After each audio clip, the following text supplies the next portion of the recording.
Bonjour et bienvenue sur Real Hero pour cette vidéo de nos analyses graphiques autour du Covid-19. Le thème du jour est l'un des effets secondaires les plus discutés de la vaccination, la myocardite, présentée à la fois comme un effet secondaire de la vaccination et comme une conséquence de l'infection Covid-19. À l'aide des données de l'Office fédéral de la statistique suisse, voyons de plus près les différentes estimations de risque. Dans sa campagne de vaccination Voici comment nous protéger, l'OFSP, Office fédéral de la santé publique, aborde le risque de myocardite qui serait 4 fois plus fréquent après une infection Covid qu'après vaccination. Il se réfère ici à une étude israélienne qui révèle 2,7 cas de myocardite pour 100 000 vaccinations contre 11 cas pour 100 000 infections. On arrive donc à un rapport de risque de myocardite après infection par rapport à la vaccination de 4 pour 1. Il est expressément souligné que les cas signalés étaient en majorité bénins et ont pu être bien traités.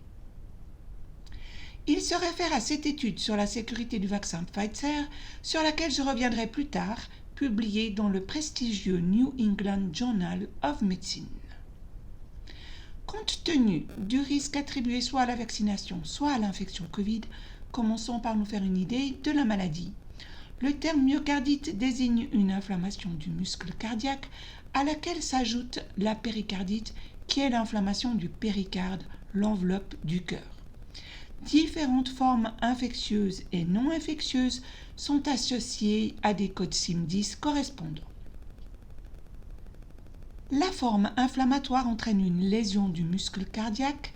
Elle survient à tout âge, mais surtout chez l'enfant et l'adolescent. Souvent, elle n'est vraisemblablement pas diagnostiquée en raison de symptômes peu spécifiques.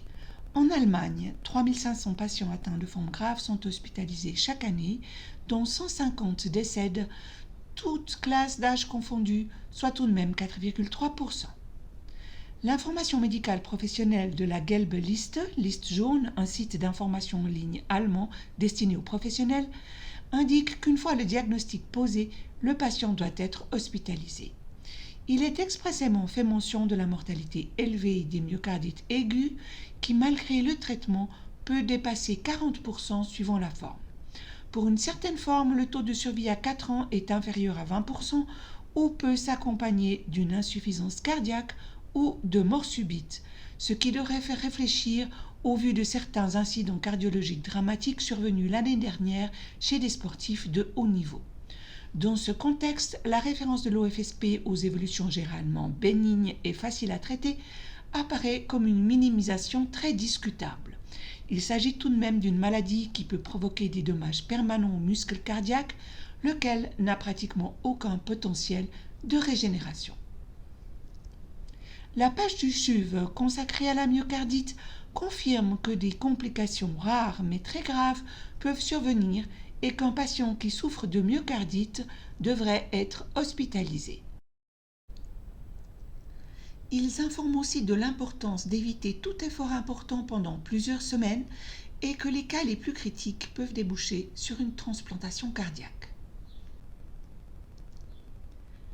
Ce n'est donc pas sans raison que l'Institut Paul Ehrlich en Allemagne a publié une lettre d'avertissement dite main rouge à l'intention des professionnels de la santé sur la myocardite et la péricardite pour les vaccins Comirnaty et Spikevax. Faisant référence au fait que l'autorisation de mise sur le marché n'est que conditionnelle, il admet un lien de causalité possible entre les vaccins et une myocardite ou une péricardite. En conséquence, il est rappelé que des mises en garde et des précautions d'emploi doivent être respectées sans pour autant prévoir de dérogation pour une éventuelle non-utilisation ou une détermination différenciée des bénéfices et des risques. Si nous prenons maintenant en compte les statistiques de l'OFS sur les hospitalisations pour myocardite et péricardite et que nous nous limitons aux formes de manifestations non rhumatismales, entre 872 et 1143 cas de myocardite et de péricardite ont été hospitalisés chaque année en Suisse entre 2015 et 2020. Il est particulièrement frappant de constater qu'au cours de la première année Covid, le nombre de cas a diminué de 8% par rapport à la moyenne des années précédentes. Or, si l'infection à Covid-19 augmente effectivement le risque de myocardite ou de péricardite, pourquoi le nombre de cas a-t-il justement diminué alors que le danger potentiel de la maladie est élevé et qu'un traitement hospitalier est recommandé. Selon le calcul de risque de l'étude israélienne, pour 463 000 cas de Covid en 2020, il faudrait s'attendre à 51 cas de myocardite qui devraient donc être compris dans ce total de 902. Est-il plausible de parler d'augmentation en présence d'un nombre nettement inférieur? Quelle sera l'évolution les années suivantes, lorsque la vaccination au risque lié reconnu sera venue s'ajouter aux causes précédentes et à la maladie Covid? Le rapport de sécurité de Swissmedic du 14 janvier 2022 fait état de 307 cas suspects de myocardite et de péricardite pour 14,5 millions de doses de vaccins la première année de la campagne de vaccination. Si nous appliquons le taux de l'étude israélienne à titre de contrôle de 2,7 pour 100 000 vaccinations, il devrait nous donner le nombre de vaccinations.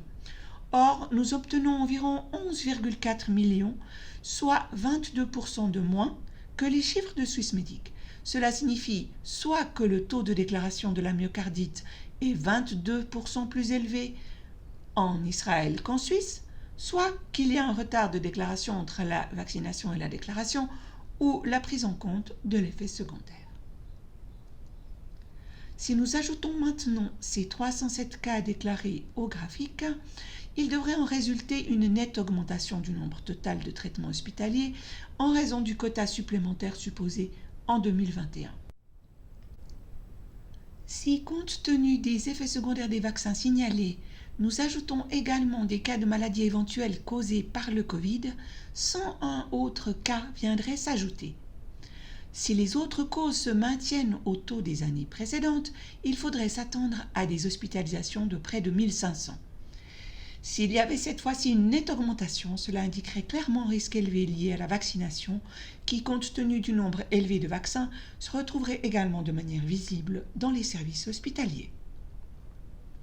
Dans tous les rapports sur la sécurité, il est toujours question d'un risque relativement faible au vu des taux de vaccination élevés. Mais soyons conscients que ce sont justement ces taux de vaccination extrêmement élevés qui augmentent sensiblement le nombre de risques d'effets secondaires potentiellement mortels. Si l'on ajoute à cela les très nombreuses nouvelles infections Covid des personnes vaccinées, le risque est même doublé puisqu'au risque de myocardite lié au vaccin s'ajoute celui lié à l'infection Covid. Afin de vraiment pouvoir mettre en balance les deux risques, comme prétend le faire l'OFSP, le vaccin devrait offrir une protection contre l'infection de 100% et pas seulement éventuellement contre une évolution grave, et ce n'est manifestement vraiment pas le cas. Revenons à l'étude israélienne qui sert de base unique à l'OFSP pour ses recommandations de vaccination protectrice. 12 auteurs ont participé à cette étude, publiée dans le prestigieux New England Journal of Medicine. Si l'on se penche dans le matériel supplémentaire de l'étude sur les Summary of Interest, c'est-à-dire les conflits d'intérêts révélés, le premier auteur, Noam Barda, signale les subventions accordées par le fabricant de vaccins Pfizer au Claim Research Institute, dont les données constituent la source de base du travail de recherche purement statistique. Il souligne que les subventions de Pfizer à l'Institut ont eu lieu en dehors du travail soumis et sont sans rapport avec le Covid-19. En l'absence d'informations, on ne peut que spéculer sur le montant de la subvention et sur son utilisation. Mais il est précisé qu'aucun avantage personnel direct ou indirect n'y est lié. Cependant, en parcourant le document, le nom de Pfizer apparaît en tout 19 fois.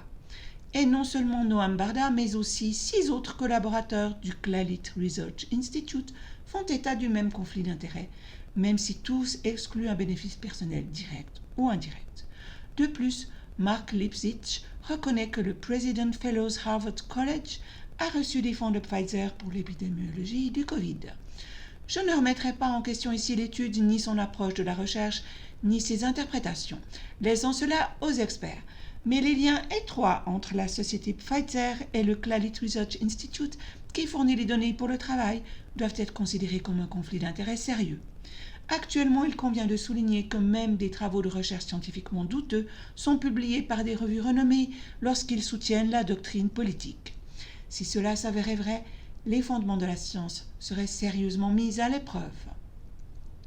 Si nous avons choisi la myocardite, un effet secondaire très grave et particulièrement débattu de la vaccination, nous ne devrions pas oublier que cette complication, qui fait partie des maladies cardiaques, ne se trouve qu'au 7e rang des systèmes d'organes concernés par les effets secondaires du vaccin et que les troubles neurologiques, entre autres, se trouvent loin devant.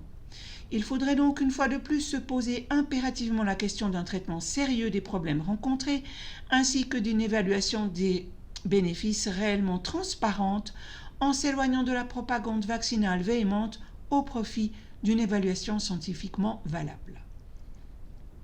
Résumons pour conclure.